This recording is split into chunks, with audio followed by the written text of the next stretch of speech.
টিলা নিচের পানি পাহাড়ের উপরে যায় না, উপরের পানি না নিচের থেকে উপরে যায়, উপরে পানি নিচে আসে।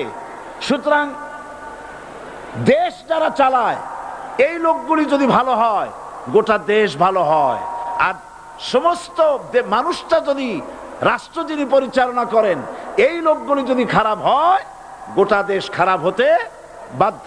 এই জন্য আল্লাহ পাক বলছেন সর্বপ্রথম তুমি ফেরাউনের কাছে যাও এবং এই কালেমার দাওয়াত দাও। হযরতে মূসা আলাইহিস সালাম ফেরাউনের কাছে গেলেন আর দাওয়াত দিলেন, ফেরাউন পড়ে নাও লা ইলাহা ইল্লাল্লাহ।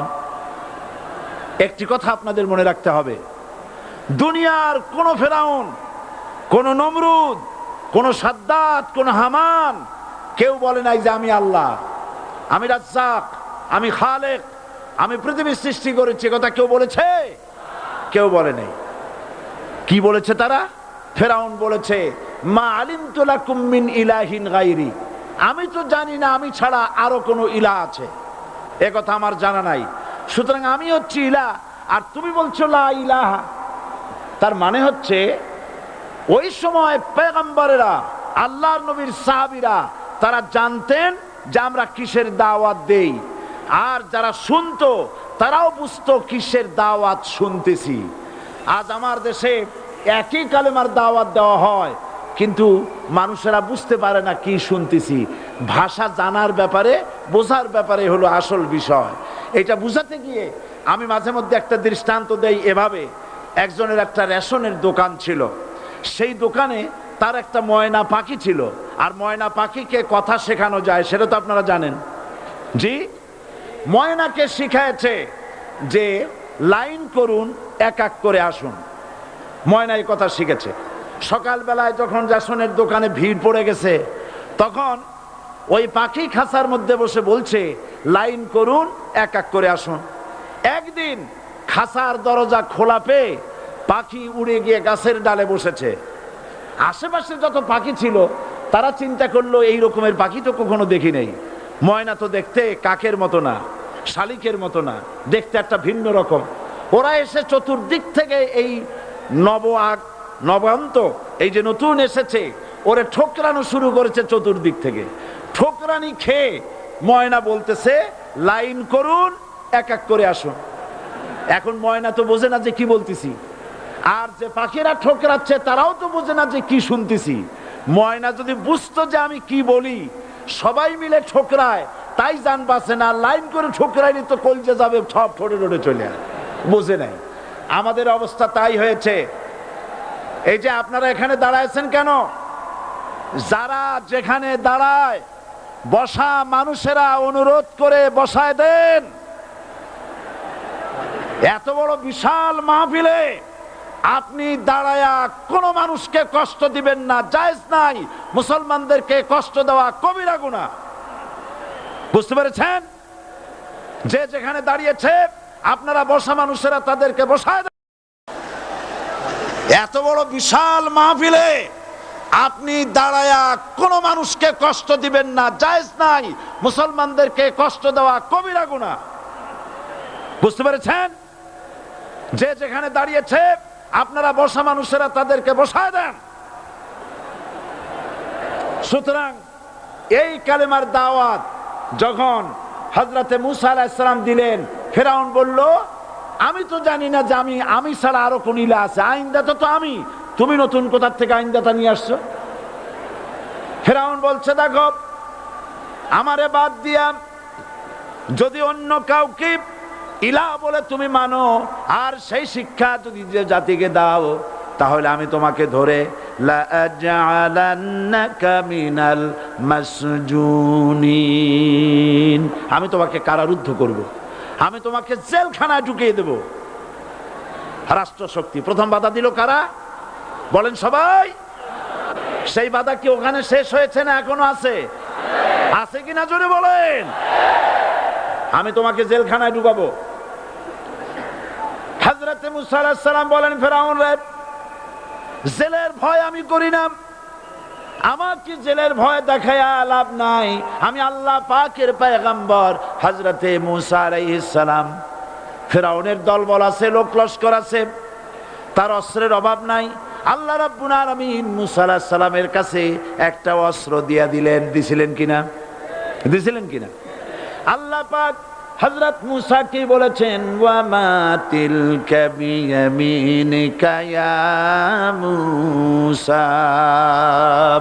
মূসা রে, তোমার হাতে ওটা কি? মূসা আলাইহিস সালাম বললেন, এটা লাঠি। আল্লাহ পাক বললেন, ফেলে দাও লাঠি। লাঠি ফালায় দিলেন। কি হয়ে গেল? হিয়া হাইয়াতুন তাসআ।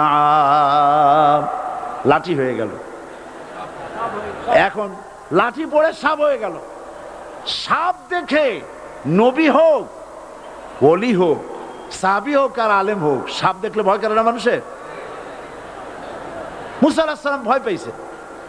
আল্লাহ রাব্বুল আলামিন হযরত মূসাকে শোনায় দিলেন, খুযহা ওয়া লা তাখাফ সানুঈদুহা সিরাতাহাল উলা।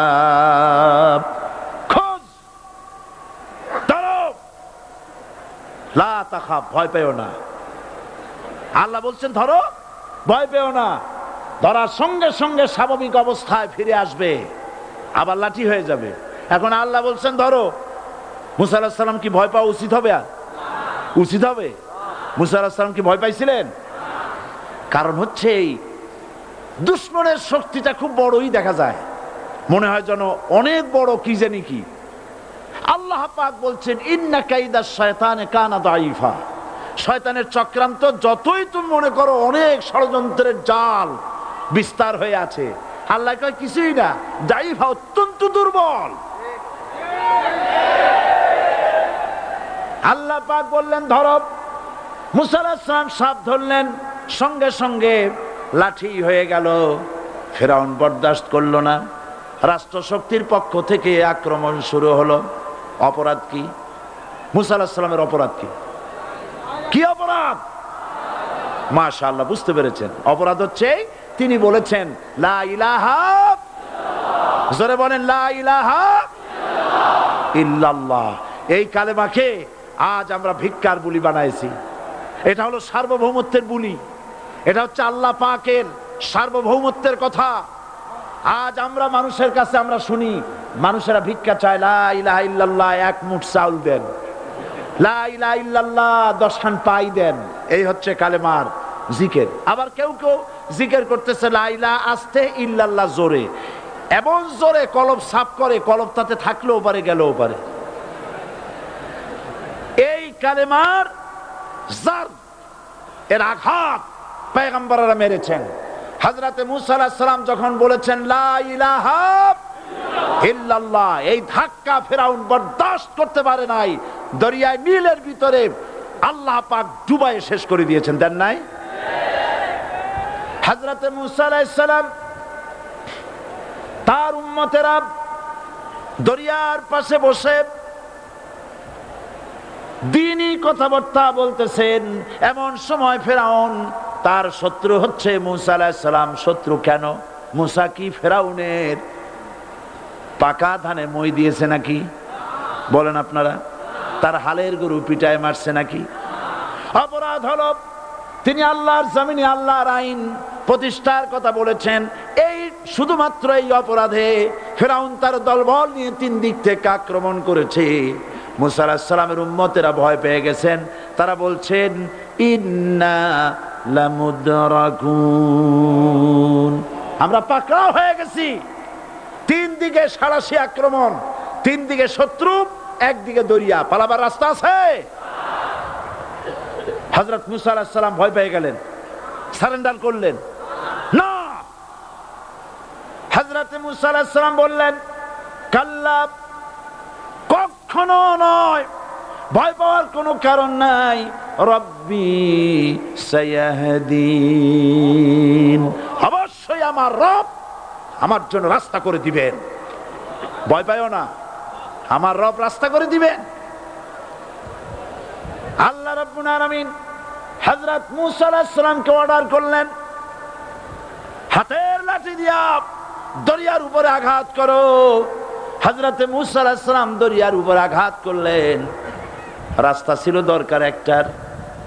এক বাড়িতে আল্লাহর হুকুমে লাঠি দিয়ে একটি আঘাত করার সঙ্গে সঙ্গে হযরত মুসার তার সঙ্গী সাথী দরিয়া পার হওয়ার জন্য দরিয়ার মধ্য দিয়ে আল্লাহ 12টা রাস্তা পয়দা করে দিলেন। সে আল্লাহ আছে না নাই? এত আসতে বলেন কেন? ভয় পাওয়ার কারণ আছে? রাষ্ট্র শক্তি বাধা দিয়েছে সমস্ত নবীদেরকে। কেন? নবীদের চরিত্র খারাপ? জোরে বলেন, নবীদের চরিত্র খারাপ? নবীদের চাইতে মাসুম বেগুনাহ উন্নত চরিত্রের মানুষ আল্লাহর আকাশের নিচের জমিনের উপরে আর হয় নাই। তোমরা যে সব নেতাদের পিছনে দৌড়াও, অমুকের সৈনিক, নেতা নেতা করে মরো, এইসব নেতা যাদের পিছনে দৌড়াও, এই নেতাগুলি, আমি জিজ্ঞেস করি আপনাদেরকে, এই নেতাগুলি জীবনে একবারও জেনা করে নাই। এ ব্যাপারে অনুসারীরা আপনারা কি নিশ্চিত? মিথ্যা কথা জীবনেও কয় নাই, প্রতারণা করে নাই, ঠাট্টা করে নাই, বিদ্রুপ করে নাই, মদ খায় নাই, মানুষ হত্যা করে নাই। কিসের নেতা? নেতা হচ্ছেন সেই ব্যক্তি যিনি বলেছেন, ও আমার স্ত্রীরা, ও আমার সাহাবীরা, রাতের আধারে আমার মধ্যে যা আচরণ দেখতে পাও, দিনের আলোতে আমার মধ্যে যা দেখতে পাও, সবগুলি খুলে খুলে মানুষের কাছে বলে দাও। তার নাম বিশ্বনবী মুহাম্মদ রাসূলুল্লাহ সাল্লাল্লাহু আলাইহি ওয়াসাল্লাম।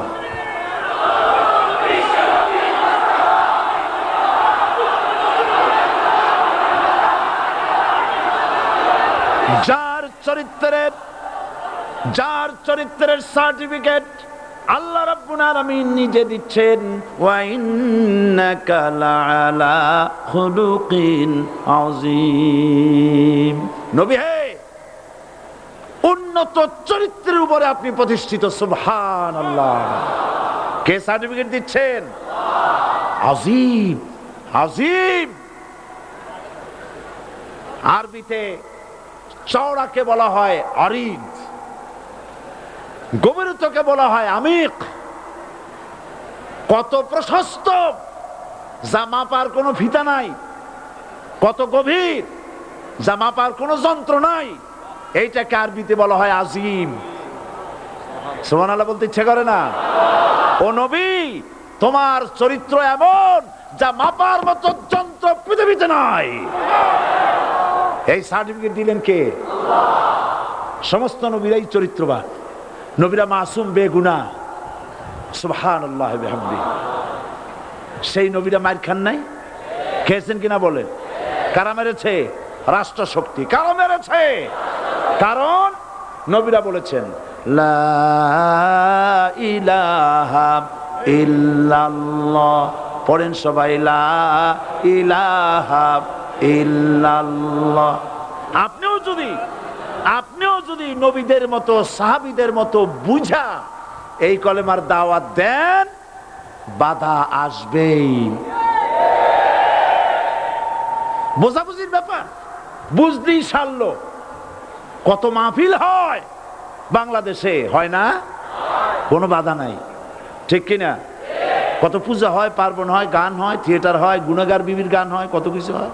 কোনো বাধা আছে? তাফসীরের মাহফিলে বাধা। কারণ ওরা বুঝতে পেরেছে এ তাফসীরের মাহফিলে গাজীর গীত হয় না, এ তাফসীরের মাহফিলে আল্লাহর সার্বভৌমত্ব কায়েমের আন্দোলন চলে।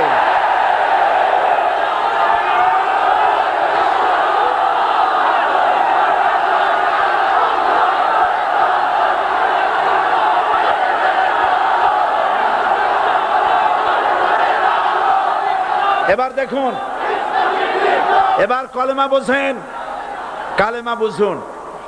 বঙ্গভবনের সামনে দাঁড়ায়া, গণভবনের সামনে দাঁড়িয়ে আপনি যদি কালেমার জিকির করতে থাকেন, লা ইলাহা ইল্লাল্লাহ, লা ইলাহা ইল্লাল্লাহ, লা ইলাহা ইল্লাল্লাহ, লা ইলাহা ইল্লাল্লাহ, 2-1 ঘন্টা, 2-4 ঘন্টা, দেখবেন অফিসাররা এসে বলবে, না জানি কোন খাজা বাবা আসছে, আসেন আসেন, নিয়ে খাইতে দেবে, হাদিয়া দেবে। যেহেতু যিনি পড়তেছেন উনি বোঝেন না কি বলতেছেন, আর যারা দাওয়াত দিয়ে নিয়ে গেল ওরা টের পায় নাই যে কি কি শুনে দাওয়াত দিতেছে। কিন্তু আপনি যদি বঙ্গভবন, গণভবন, সেক্রেটারিয়েট আর পার্লামেন্ট এর ভিতরে ঢুকে যদি বলেন কোন মানুষের তৈরি করা আইন মানি না, কোন সরকারের সার্বভৌমত্ব স্বীকার করি না, কারো বিধান মানি না, কারো তৈরি করা আইনের সামনে মাথা নত করি না, আল্লাহ ছাড়া কারো বিধান মানি না, হাদিয়া আসবে, খাইতে দেবে, পকেটে টাকা দেবে, খাওয়াবে এক জায়গায় নিয়ে, কোন জায়গায়? লাল দালানে। বোঝাবুঝির কথা। পয়গম্বরেরা দাওয়াত দিয়েছেন আয়াতুল কুরসি ফরজ নামাজ পড়িয়া।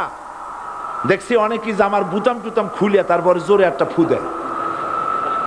অসুবিধা নাই, ফু আপনি দেন, কিন্তু কি পড়ে ফু দিচ্ছেন আপনি কি বুঝছেন কিছু? সুবহানাল্লাহ। বুঝলি কি এই চেহারা হয়? এতগুলো মানুষ লাগে নাকি বিপ্লব করতে, কালেমার রস কায়েম করতে? 313 জন মুসলমান যথেষ্ট পৃথিবীতে।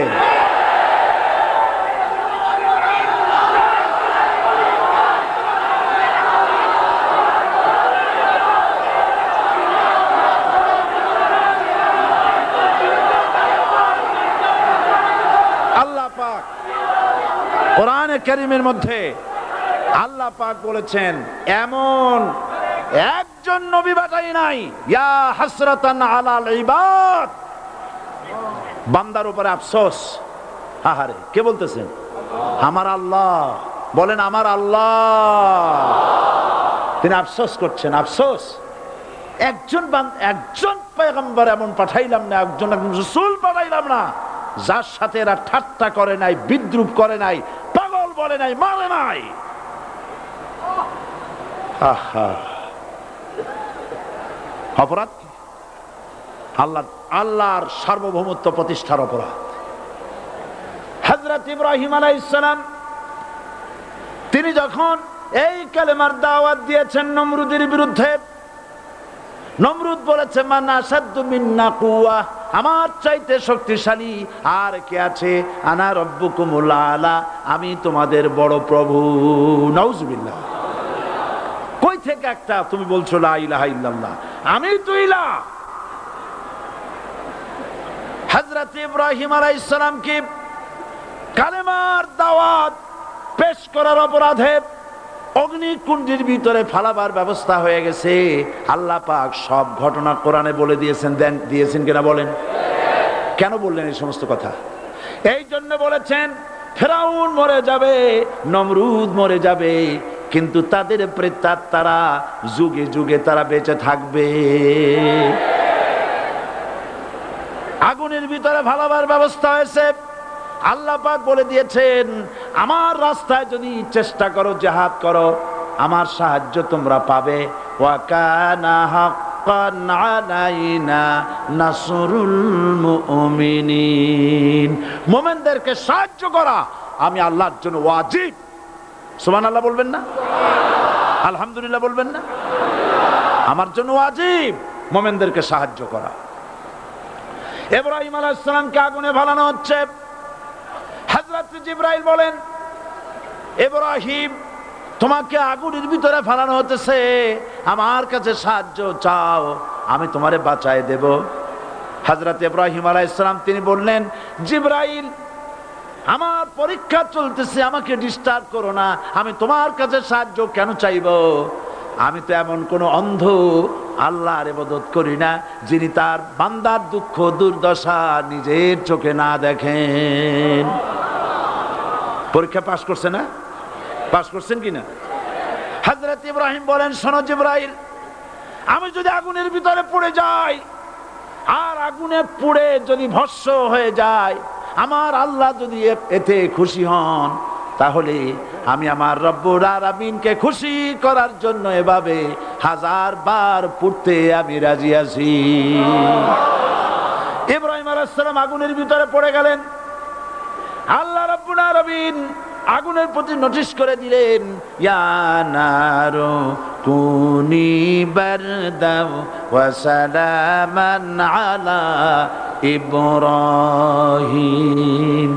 আগুন আমার ইব্রাহিমের জন্য শান্তিদায়ক ঠান্ডা হয়ে যা। ইব্রাহিম আলাইহিস সালাম জ্বলছেন, পুড়ে গেছেন। নমরুদ তার প্রাসাদের ছাদে বসে ইব্রাহিম আলাইহিস সালামের পোড়া দৃশ্য দেখে আনন্দ করবে, আগুনের দিকে তাকায় দেখে ইব্রাহিম আরামে বসে আছেন। পোড়া তো দূরের কথা, জামাও পড়ে নাই। ও ডাক দিয়া বলে, রে আগুন, গোটা জাতি নিয়ে তোর পূজা করলাম, আমার দুশমন কেন জ্বালাইতে পারিস না? তোর জ্বালানো শক্তি কি নষ্ট হয়ে গেছে নাকি? আগুনের ভিতর থেকে আওয়াজ বেরিয়ে এলো, নমরুদ, আমার ভিতরে দাহ্য শক্তি, জ্বালানো শক্তি আছে কি নাই যদি প্রমাণ করতে চাও, টেস্ট করতে চাও, তুই নিজে আয়, তোরে সুদ্ধা তাম দুনিয়া জ্বালাই দিতে পারি, ইব্রাহিমের এক গাছা পশম জ্বালাইতে পারি না। বিশ্বকবি আল্লামা ইকবাল কি সুন্দর করে বলেছেন, আজ ভি হো জু ইব্রাহিম কা ইমা पैदा आग कर सकती है एक अंदाज़े गुलिस्तां पैदा। ইব্রাহিমের ঈমান যদি আজও কোথাও হয় বিদ্যমান, করতে পারেন অগ্নিকুণ্ডে খুবসুরত এক গুলিস্তান। এখনো যদি ইব্রাহিমের সন্তানদেরকে আগুনের মধ্যে ফেলে দেওয়া হয়, আর ইব্রাহিম ঈমান যদি থাকে, আগুনকে ফুলের বাগান বানাবার ক্ষমতা আল্লাহর আছে। চিরকাল আল্লাহ পাক এই কালেমাকে দিয়েছেন আল্লাহর সার্বভৌমত্বকে প্রতিষ্ঠা করার জন্য। আয়াতুল কুরসি শুধু পড়ে বুকে ভিউ দেওয়ার জন্য নয়। পড়েন আমার সাথে, আল্লাহু লা ইলাহা ইল্লা হুয়াল হাইয়ুল কাইয়্যুম। দুনিয়ার সমস্ত পয়গম্বর অত্যাচারিত হলেন, শুধু তাই নয়, বিশ্ব নবী আখেরি জামানার পয়গম্বর নবী মুহাম্মদ রাসূলুল্লাহ সাল্লাল্লাহু আলাইহি ওয়াসাল্লাম জাতির কাছে আসলেন।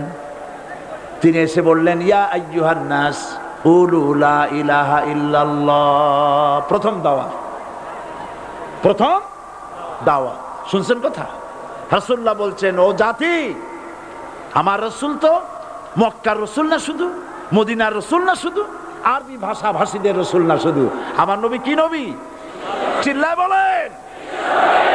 তাই তিনি বলেছেন, ও বিশ্বের মানবতা, বিশ্বের মানব গোষ্ঠী, যদি মুক্তি পেতে চাও, নাজাত পেতে চাও, উচ্চারণ করো, বিশ্বাস করো, আমল করো, বলো লা ইলাহা ইল্লাল্লাহ। জোরে পড়েন, লা ইলাহা ইল্লাল্লাহ, লা ইলাহা ইল্লাল্লাহু মুহাম্মাদুর রাসূলুল্লাহ। আবু জাহেল বুঝছিল কলেমার অর্থ? কথা বলেন না কেন? আবু জাহেল বুঝছিল? উতবা, সাইবা, মুগিরার গোষ্ঠীরা বুঝছিল? বুঝেছে। তারপরে তারা চিন্তা করলো যে সর্বনাশ তো করছে, লা ইলাহা, কোন ইলাহ নাই, আইনদাতা নাই, বিধানদাতা নাই, তাহলে আমরা কি ঘরে বসে বসে কি করব? উনি নতুন একজন ইলাহ নিয়ে আসছে, আল্লাহ ছাড়া কোন ইলাহ নাই, তাহলে আমাদের কাজটা কি? প্রথমে তারা চেষ্টা করলো যে একটু দেখি নরম নরম ভাবে হয় নাকি। চলে গেল আবু তালেবের কাছে, আসে না দিছে, বললো, আবু তালেব, তুমি তো কুরাইশদের নেতা, তোমার ভাইয়ের ছেলে কয়টাই কি? কি আশ্চর্যজনক কথা, লা ইলাহা ইল্লাল্লাহ, আল্লাহ ছাড়া কোন ইলাহ নাই, তা আমরা করব কি? তোমার ভাতিজাকে বুঝাও লা ইলাহা ইল্লাল্লাহর দাওয়াত বন্ধ করে দিক, এর বিনিময়ে টাকা লাগে টাকা দেব, সোনা লাগে সোনা দেব, যত সুন্দরী মেয়ে চায় তাও দেব, নেতৃত্ব চায় তাও দেব, তবু যেন কালেমার দাওয়াত না দেয়। আসিনে কা হাদিসে আছে কিনা? নবীজি যখন বাড়ি ফিরলেন, চাচা আবু তালেব নিজের কলিজার টুকরা সন্তান হযরত জাফর আলীর চাইতে তিনি ভালোবাসতেন কলিজার মতো করে মুহাম্মদ সাল্লাল্লাহু আলাইহি সাল্লামকে। বলছে, বাবা, এমন কথা কেন বলো যাতে লোকেরা খেপে যায়? এই কথাগুলি বলো না, ওরা আমার কাছে এই সব প্রস্তাব দিয়ে গিয়েছে। রাসূলুল্লাহ প্রস্তাব শুনে এগ্রি করলেন? জি। আমার নবী বলেন, ও আমার চাচা আবু তালেব, প্রস্তাবকারীদেরকে শুনিয়ে দিন, হুজুরের সাথে তখন অনেক লোকজন নাকি, অনেক অস্ত্রপাতি, কিচ্ছু নাই, আল্লাহর শক্তি ছাড়া কিছুই না। আমার নবী বলেন, ও আমার চাচা আবু তালেব, প্রস্তাবকারীদেরকে শুনিয়ে দেন, যেটা দেওয়া সম্ভব সেটা তো দূরের কথা, যেটা দেওয়া সম্ভব নয় তাও যদি তারা দিতে পারে আমার এই, যেমন আকাশের সূর্যটা ধরে এনে ওরা যদি আমার ডান হাতে তুলে দেয়, আকাশের পূর্ণিমার চাঁদটা ধরে যদি বাম হাতে আমার তুলে দেয়, এর বিনিময়ে এক মুহূর্তের জন্য তাওহীদের দাওয়াত আমি বন্ধ করে দেব না। সুবহানাল্লাহ।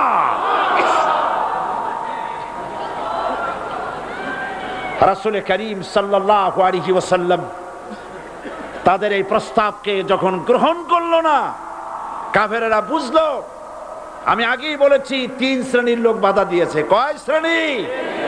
প্রথম শ্রেণী কি? রাষ্ট্র শক্তি, তাদের হাতে অস্ত্রপাতি তো খুব শক্তি, আর যারা একবার ক্ষমতায় যায় ওরা মনে করে এই ক্ষমতা থেকে আমাদেরকে কেউ নামাইতে পারবে না। বিংশ শতকের শ্রেষ্ঠ মুজাদ্দিদ আল্লামা সৈয়দ আবুল আলা মওদুদী রাহমাতুল্লাহ আলাইহি তিনি এক জায়গায় লিখেছেন, স্বৈরাচারীরা তার পতনের সমস্ত ছিদ্র বন্ধ করে, কিন্তু একটা ছিদ্র বন্ধ করতে পারে না, মনের ভুলে সে ছিদ্রটা থেকেই যায়, যেই ছিদ্র দিয়ে আসলে তার পতনটা হবে। ক্ষমতায় গিয়ে মনে করে চিরকাল ক্ষমতায় থাকবো। ভারতের প্রধানমন্ত্রী পণ্ডিত জওয়াহরলাল নেহেরু রাঁচি পাগলা গারদে গিয়েছেন, মেন্টাল হসপিটাল। পাগলেরা নেহেরুকে দেখে আশ্চর্য হয়ে গেছে, এত সুন্দর মানুষ, মাথায় কিস্তি টুপি, গায়ে শেরওয়ানি, মুসলমানি ড্রেসই আলাদা, যদিও তিনি হিন্দু ছিলেন, পরেছেন মুসলমানি ড্রেস। শেরওয়ানি কাদের পোশাক? কাদের পোশাক? হাতে ছড়ি নিয়ে হাঁটা, স্টাইল করে, সুন্দর পাজামা, সুন্দর টুপি, সুন্দর সাজসজ্জা করে, মুসলমানদের ড্রেস। এই ড্রেস পরে তিনি গিয়েছেন, সবসময় যে ড্রেস তিনি পরতেন। পাগলেরা জিজ্ঞেস করছে, তুমি কে গো? উনি বলছেন, আমারে চেনো নাই? আমি ভারতের প্রধানমন্ত্রী পণ্ডিত জওয়াহরলাল নেহেরু। পাগলেরা বলছে, ও সেই কথা। আমরাও যখন এই হসপিটালে আসছিলাম এই তোমার মতো লম্বা লম্বা কথা আমরাও বলছি, থাকো আমাদের সাথে কিছুদিন, তোমার মাথাও ঠান্ডা হয়ে যাবে। ক্ষমতায় যারা থাকে, ক্ষমতার মোহে চতুর্দিকে অন্ধকার দেখে, মনে করে আমার পতন আর হবে না। কিন্তু তোমাকে বুঝিবে যে গোকুলে বাড়ি শেষে। গাড়ির চাকা সব সময় উপরে থাকে না, গাড়ির চাকা সব সময় উপরে থাকলে গাড়ি তো চলবেই না, গাড়ির চাকা ঘোরে বলেই তো গাড়ি চলে। সুতরাং এই উপরে তোমার চাকা উপরে এখন আছে বলে, তোমার দলের চাকা উপরে আছে বলে যারা মানুষের উপরে জুলুম করছো, আলেমদেরকে ধরতেছো, মুসল্লিদেরকে ধরে ধরে জেলে ঢুকাচ্ছ, সময় আসবে এমন ইন্দুরের গর্ত অপমানা পালাবার জন্য